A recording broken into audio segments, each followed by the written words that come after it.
Agora para conversar com o jornalista do portal Informe Blumenau, Alexandre Gonçalves. Oi, Alexandre, bom dia. Bom dia, Jorge. Bom dia a quem nos acompanha. Sempre um prazer começar a semana aí batendo um papo com vocês. Vamos falar sobre a movimentação do setor político aqui da cidade, que está muito ajeitado, principalmente no legislativo blumenauense, né? Começamos a temporada de sessões com o presidente Ito apresentando uma proposta de uma sede própria, um novo projeto para a sede própria da Câmara, que já gerou uma polêmica abafada em seguida pelos problemas com a merenda escolar e os problemas da educação que acabaram virando uma CPI. Problemas da vida real, né? Acabaram atropelando essa proposta do vereador Ito. Porque é isso, quem começou o ano letivo na rede pública municipal constatou uma série de problemas que chamam a atenção porque, mal ou bem, por mais que queiram se dissociar, é um governo de continuidade, de que o mesmo grupo que estava administrando a educação estava administrando também na gestão atual, e aconteceram vários e vários problemas. E a CPI da merenda, né? Com esses problemas também, muito divulgado no início desse ano letivo. O que isso pode impactar? Não só na Câmara, a gente teve 2 vereadores que votaram a favor, né? Que deram legitimidade para a abertura dessa CPI, que depois tentaram voltar atrás e não conseguiram. O que isso pode impactar e como deve ser o comportamento se essa CPI realmente for para frente? Para começo de conversa, Jorge, a gente percebe um governo ainda desarticulado na relação com o legislativo. Você acompanha a política há bastante tempo, eu acompanho a política há bastante tempo. Eu não me lembro de um governo começar um mandato com uma nova legislatura na Câmara e não ter um líder de governo. E não me venham com essa conversa que não tem pressa, que nós temos uma boa harmonia. Não é isso. É porque não conseguiram um nome. O nome tentado foi o de Marcelo Lanzarin, ele não aceitou. O nome que vem sendo tentado ser convencido é o de Bruno Cunha, mas o Bruno está resistente por questões particulares. Fora isso, a gente começa a pensar assim, bom, quem é mais que pode ser líder do governo Egídio Ferrari? A gente percebe que houve, em 2 momentos, na semana passada, uma necessidade de se pedir urgentíssimo. Um foi o professor Gilson que pediu e o outro foi o vereador Egídio Becauser que pediu, porque não tinha um líder do governo. Não se entende como é que o governo vai... Quem é que defende o governo na Câmara? A gente vê questões pontuais isoladas. O PL, o vereador Flavinho, o próprio vereador Ito, o Partido Novo, né, defendendo bastante, mas a gente não vê uma situação muito articulada. Bom, a CPI foi protocolada por 2 vereadores do PT, e só por ser de 2 vereadores do PT, outros vereadores condenaram a CPI, já de antemão, que é uma lástima, e mostra também uma mudança de postura com relação aos mesmos fatos em anos anteriores. Ela é importante porque tem fatos importantes a serem avaliados, analisados. Não quer dizer que tenha problema, quer dizer, problema tem. Não quer dizer que tenha falcatrua, desvio, nada, mas precisa ser avaliado o contrato anterior, os aditivos que foram feitos no contrato anterior. Por que se gastou antes da hora? Quem são os responsáveis? Porque isso teve um custo para o município. É muito importante que se avalie e também entender esse novo contrato, que é um contrato cujo valor é superior proporcionalmente aos aditivos. E é um contrato que acabou sendo fechado 3 a 4 dias antes do início das aulas, e aí aconteceu o que a gente viu. Problemas de merenda, problemas de falta de pessoas para manipular a merenda. Então a pergunta é, por que não foi também cotado com a Risotolândia, que sempre prestou o serviço para a cidade? Por que não foi cotado com ela? A argumentação de alguns vereadores e da prefeitura é que a Risotolândia talvez estivesse enrolada com esses contratos. Bom, não é responsabilidade da Risotolândia ter controle lá na ponta da entrega da merenda com relação ao investimento feito. Isso era a prefeitura que tinha que ter feito. Bom, então, se a Risotolândia estava lá enrolada, então merece uma CPI. E esse contrato, se ela não estava enrolada, por que não foi? Porque talvez tivesse sido feito por um valor menor, sem os problemas que aconteceram. E a licitação que foi pedida ainda pelo Alexandre Matias lá em meados de dezembro, agora está andando nessa gestão. Então, não era possível tentar uma continuidade mais um período com a Risotolândia por um custo menor e sem os problemas? Isso é um problema também que merece ser investigado. Então, a CPI é muito importante, independente de quem pediu, e a gente percebe uma articulação muito forte no entorno dessa CPI. Nós temos os dois vereadores do PT, em especial o Jean Volpato, que vai estar na comissão, né? Apesar de novato, ele tem uma experiência de Brasília como assessor parlamentar da deputada federal Ana Paula Lima muito importante, então ele tem articulação política. A gente percebe o professor Gilson, que em tese foi eleito pela aliança governista, mas sempre foi o maior crítico das políticas de educação no município, no legislativo. Ele provavelmente vai querer estar nessa CPI também. E a gente percebe o próprio Alexandre Matias querendo participar, tendo assinado, pois ele está tentando tirar essas manchas que acabam envolvendo o nome dele, ainda nada comprovado, mas ele é o pivô, né, de tudo que está acontecendo, porque ele era o protagonista, ele era o secretário anterior, ele começou nessa gestão como secretário até sair a sua exoneração. Então a CPI é fundamental para que a gente tire a limpo. É um problema para o governo. É um problema para qualquer CPI que comece logo quando, na largada da gestão, é um problema. E ainda mais por um governo que não está articulado devidamente na Câmara. Então, a CPI saiu, fora um fato jurídico que conteste a constitucionalidade dessa CPI, ela vai acontecer. E certamente, se o governo não se organizar de outra forma, vai ter estrago. Porque é importante que a gente frise, apesar de tudo, é um governo de continuidade. A equipe da Secretaria de Educação, a grande maioria, agora mudou a secretária, é uma técnica, uma pessoa extremamente competente, mas é mais ou menos um governo de continuidade, sendo que era um prefeito do PL para um prefeito do PL agora. E qual o impacto que isso pode ter no governo Egídio Ferrari, né? Você lembrou bem, né? O governo está começando agora e já vem de cara com essa CPI. Vai ter que gastar uma energia que não precisava, porque vai ter... Pela falta de habilidade, por exemplo? Porque se ele tivesse um líder do governo, por exemplo, lá, ele poderia ter negociado essas assinaturas? Não quer dizer que somente ter um líder de governo resolveria a situação, mas a gente percebe uma falta de articulação muito grande na Câmara, porque com a eleição da mesa diretora e aquele grupo de 9 vereadores que garantiu essa eleição, um grupo que tinha 4 eleitos pela aliança de oposição, acabou gerando uma dissidência no grupo que, em tese, teria que estar com o Egídio, o grupo que estava na chapa do Egídio Ferrari durante a campanha eleitoral. Então, como houve essa ruptura, o governo ainda está tentando construir com esses novos nomes, abandonando nomes tradicionais que sempre estiveram ao lado da administração e estiveram na campanha Egídio Ferrari.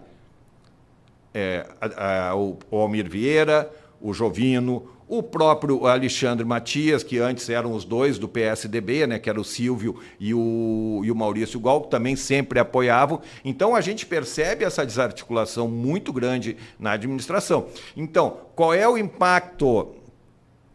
Depende do que a CPI trouxer e depende de quem o governo vai conseguir colocar na CPI. Mas uma CPI desse porte sempre gera uma dor de cabeça que vai exigir que a prefeitura, independente de ser gestão Egídio e gestão Mário, explique-se, traga dados, né? Então, vai ser um desgaste, sem dúvida, e tudo também depende do que essa CPI conseguir trazer de luz para os fatos.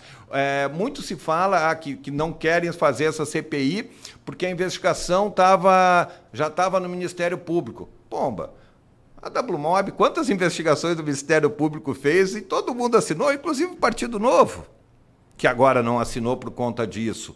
Bom, tem o fato, eu insisto, desse novo contrato.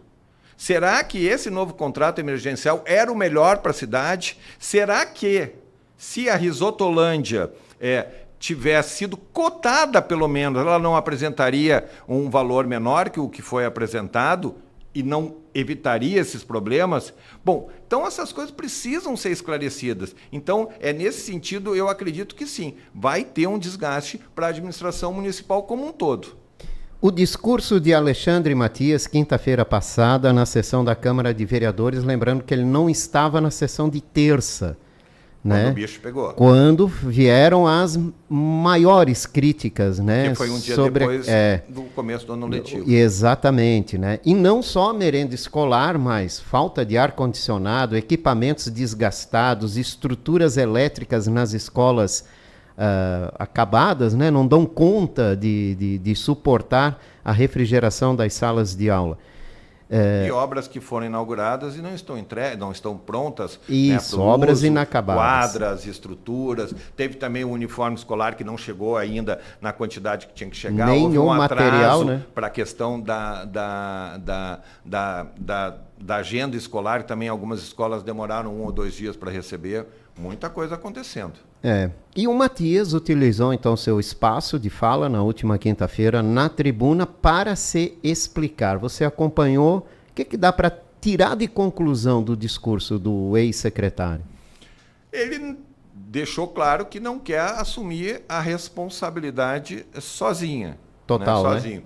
Então, ele lembrou, com razão, que ele saiu da administração municipal em abril, se desincompatibilizou para ser candidato à reeleição, mas o grupo que ficou lá era o grupo dele. Ele continuava com uma ascendência grande na administração. É fato isso. Mas ele voltou logo depois de reeleito, em outubro. Então teve praticamente 45 dias, 50 dias de gestão à frente da Secretaria de Educação. Então, ele falou da Procuradoria, da ex-secretária, né, que estava ali, falou de outras pessoas. O que a gente precisa saber, até que ponto ele conversou com o prefeito Egídio Ferrari ao longo desse tempo. Ele era um dos secretários praticamente certos que ia seguir. Quantas vezes ele conversou? Ó, prefeito, nós estamos com esse problema aqui do aditivo da merenda. Ó, prefeito, nós estamos com esse problema aqui do uniforme. Bom, mas ele deve responsabilidade pelo Mário. Mário que era o prefeito. Tudo certo, claro que a responsabilidade é do Mário, até 31 de dezembro. Mas ele também deve lealdade ao prefeito que vai assumir, que já convidou ele para assumir o cargo. Então, ele tentou se expor, né? Primeiro fez uma apresentação robusta do que ele considera que foram pontos positivos da gestão e deu a entender que não era só com ele, que outras pessoas têm a responsabilidade. E nesse mesmo dia, ele fez um requerimento questionando a prefeitura por que não houve a cotação de preços com a Risotolândia. Deixando um ponto de interrogação ali, né? O Almir Vieira, do PP, e o Jovino Cardoso, do PL, tentaram retirar a assinatura depois. Assinaram, tentaram voltar atrás. É um arrependimento ou uma tentativa do governo de tentar minar a CPI? Eu consegui conversar com o Almir Vieira, não consegui conversar com o vereador Jovino. O vereador Almir Vieira disse que...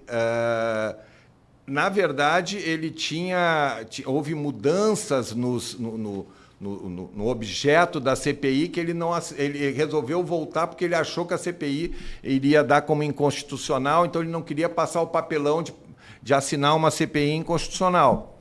E o vereador Jovino não respondeu.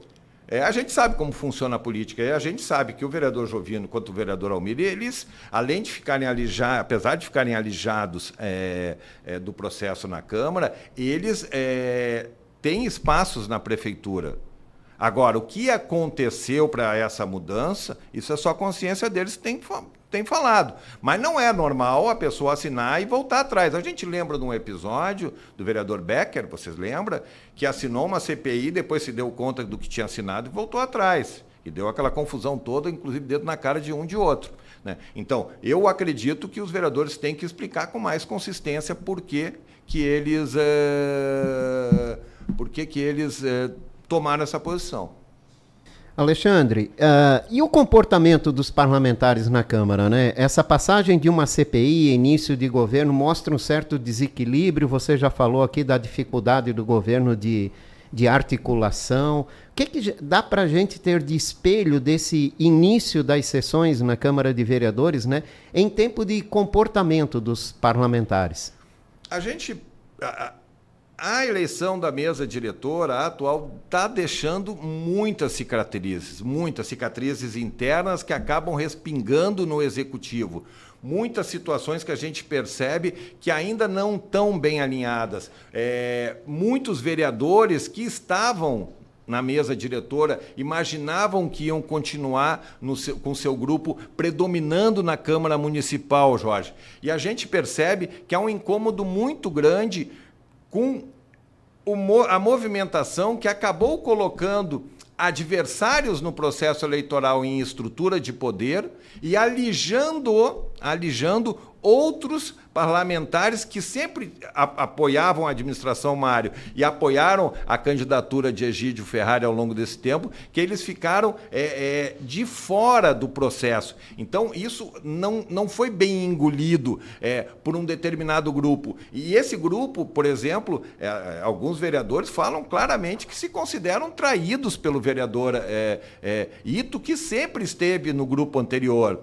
Né? Então, eram vereadores que tinham um espaço importante na Câmara, tinham espaço de nomeação de cargos comissionados que hoje eles não têm mais esses espaços na Câmara. Então, isso acabou gerando uma fissura dentro do Legislativo e muitos colocam na conta do Executivo do processo de transição de Egídio Ferrari de não ter pressionado mais para reverter essa eleição da mesa diretora. Porque se tinha lá um acordo, durante a campanha eleitoral, ainda antes, que iria haver um apoio à manutenção de Almir Vieira, que era o principal aliado do Egídio Ferrari pelo PP, iria ter a manutenção dele no começo dessa legislatura, que acabou não acontecendo. Então, muita gente acredita que houve que o governo não se empenhou como devia empenhar. Eu acredito que o governo e aquele grupo tomou uma ré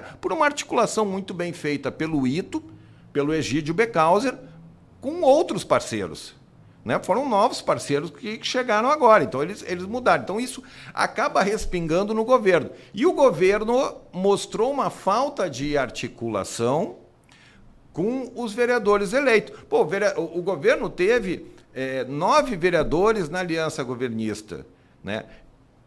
E ainda outros que a gente sabe que são simpáticos, como, por exemplo, né, a vereadora Silmara Viguel, a vereadora Cristiane Loureiro. Então, ele tinha uma maioria tranquila. Hoje não dá para dizer que tem uma maioria tranquila, porque esses vereadores mais experientes, que saíram mais mordidos, por exemplo, Almir, Marcelo Lanzarin, Alexandre Matias, Jovino Cardoso, eles vão votar com o governo, mas eles têm manifestado em tudo que podem, alfinetando a atual mesa diretora e alfinetando o governo. Então, a gente percebe nessas 2 sessões da semana passada, quando pôde, o Almir Vieira questionou o seu colega Ailton de Souza. Está claro que eles não engoliram o resultado. Então, de uma forma ou outra, isso acaba impactando no governo. Vai ter uma votação importante que está tramitando lá dentro dessa mexida administrativa, ainda da gestão do Mário, aquele negócio que não precisa pedir autorização para viajar, que o procurador é o terceiro na escala sucessória e que tem, por exemplo, mudanças na forma de distribuição de recursos municipais para convênios sem passar pela Câmara. O Almir Vieira, que não falava muita coisa na gestão passada, já levantou essa lebre. Eu acho que nós vamos perder a independência. Então, você percebe também, e aí com quem eu converso do governo ali? Tem 2 articuladores da prefeitura que a gente sabe, que é o Éder Boron, procurador jurídico, e o Denis Cotini, chefe de gabinete. Mas eles não são vereadores, eles não estão ali o tempo inteiro. Então, a gente percebe hoje uma Câmara que se movimenta de uma forma ainda não muito definida. É sim, o governo tem, a maioria tem uma tranquilidade? Tem, mas não sei até que ponto isso chega. Por exemplo, se fala, quando tiver a votação de pedaladas do SBLU, o prefeito Egídio tem falado para alguns vereadores que não vai fazer essa pedalada mais. Se ele não fizer, tranquilo. Mas na primeira que ele tentar fazer, eu não sei se passa. Porque os vereadores do Novo já disseram que não votam a favor disso.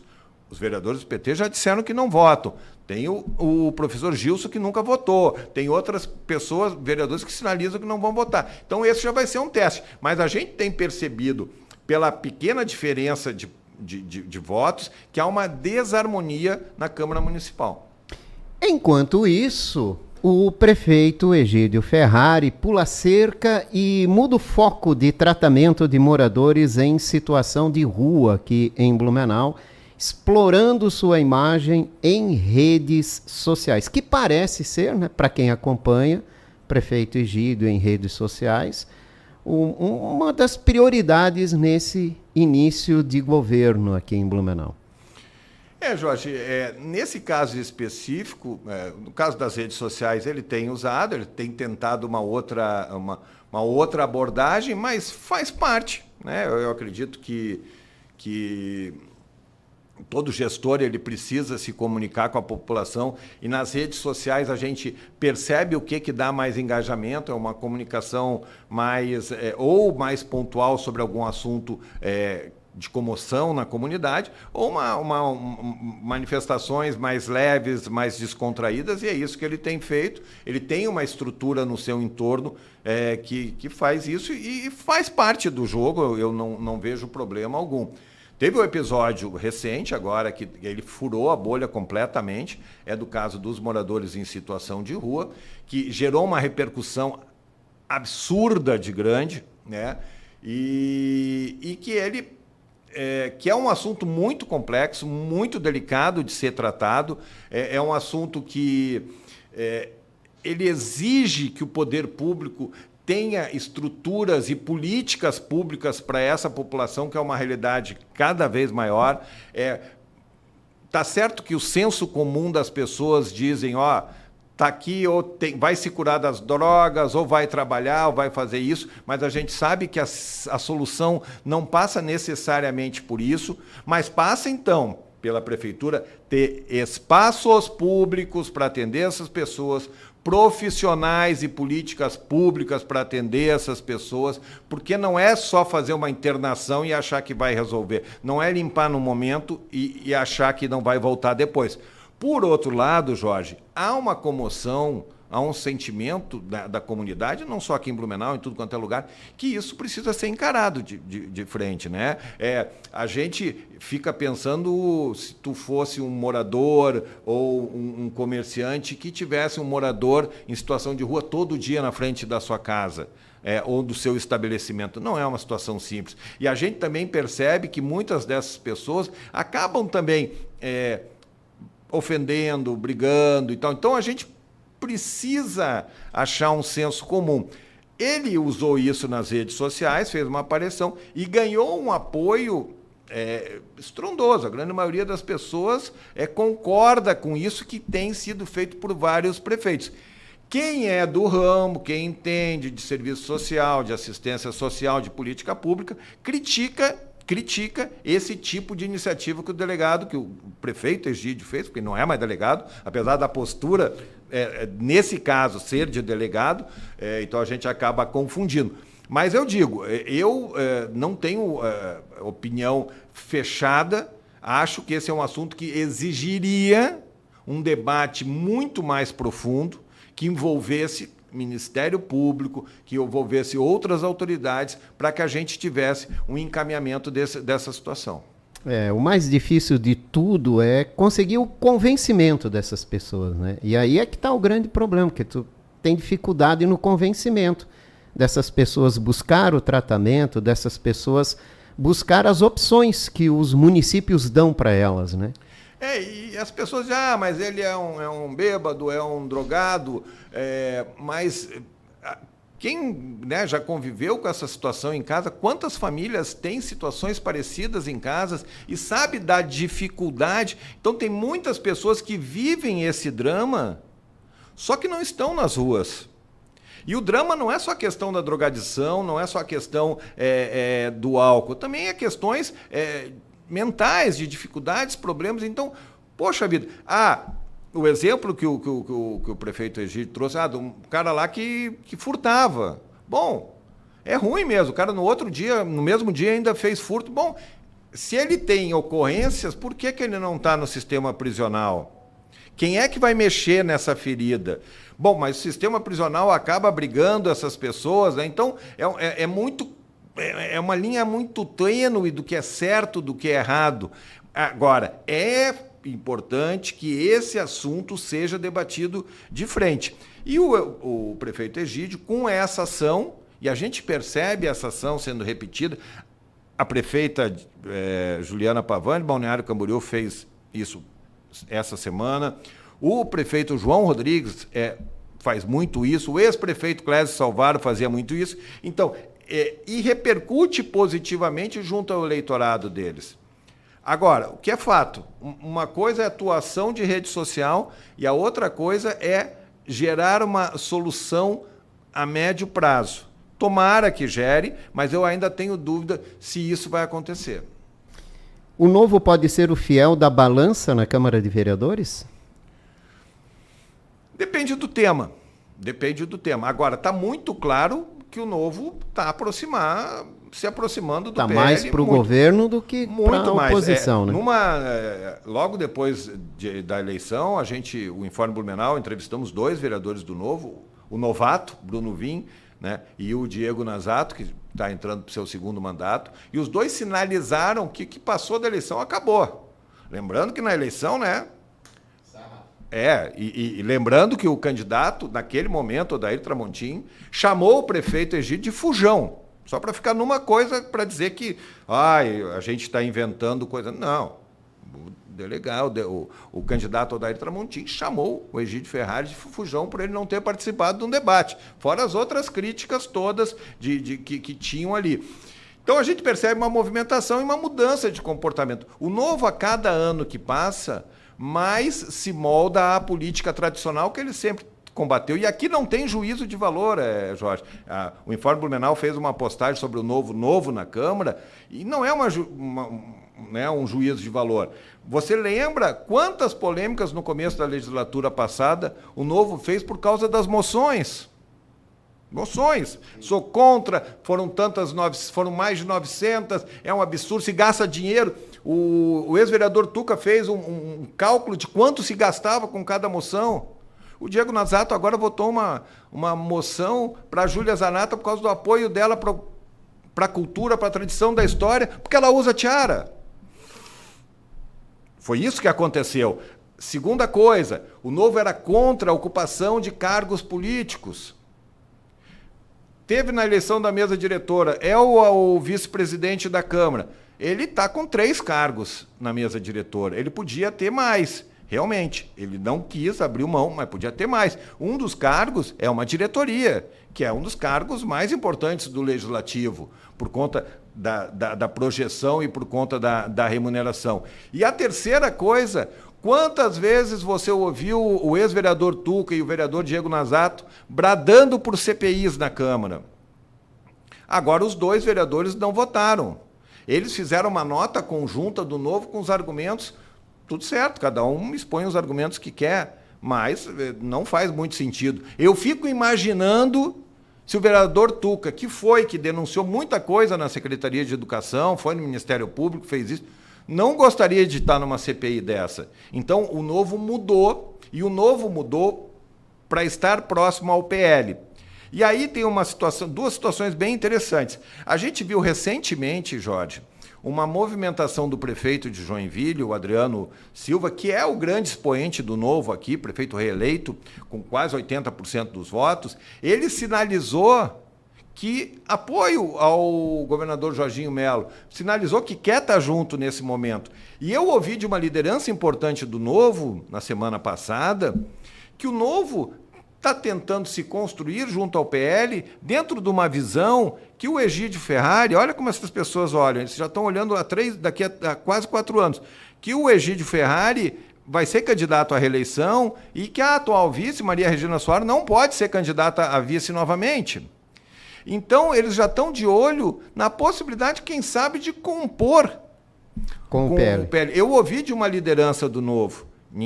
Eu não estou inventando, eu não estou, né, tirando um assunto que não existe.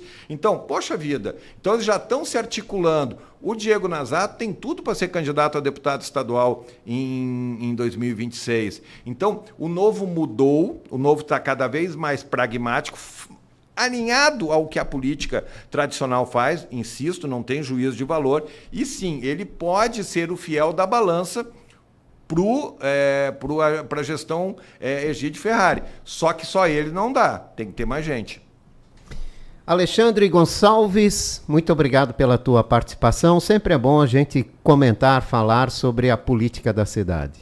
É verdade, é bom, é importante, ninguém aqui é dono da verdade, a política flutua muito, então os fatos vão acontecendo e a gente tenta analisar em todos, mas o eleitor tem uma importância, o eleitor, agora não, o cidadão tem uma importância muito grande de acompanhar. Poxa vida, os vereadores que eu elegi, que eu votei, eles estão fazendo o que eu imaginei que eles têm que fazer? Poxa vida, hoje tem um prefeito eleito, o Egídio Ferrari, ele está fazendo o que eu quero, ele botou uns secretários bons. Bom, os políticos que eu votei não se elegeram. Bom, mas eles estão fazendo uma oposição crítica, uma oposição responsável, uma oposição consciente, eles vão merecer meu apoio ali na frente. Então é importante que o cidadão saiba, porque o que a gente está tratando aqui, de uma esfera ou de outra, tem impacto direto com a nossa vida diária. Sem dúvida nenhuma. Obrigado, uma ótima semana. Obrigado, ótima semana a todos. E todas as informações sobre a política da cidade no portal informeblumenau.com. Ali você encontra todas as informações dos acontecimentos políticos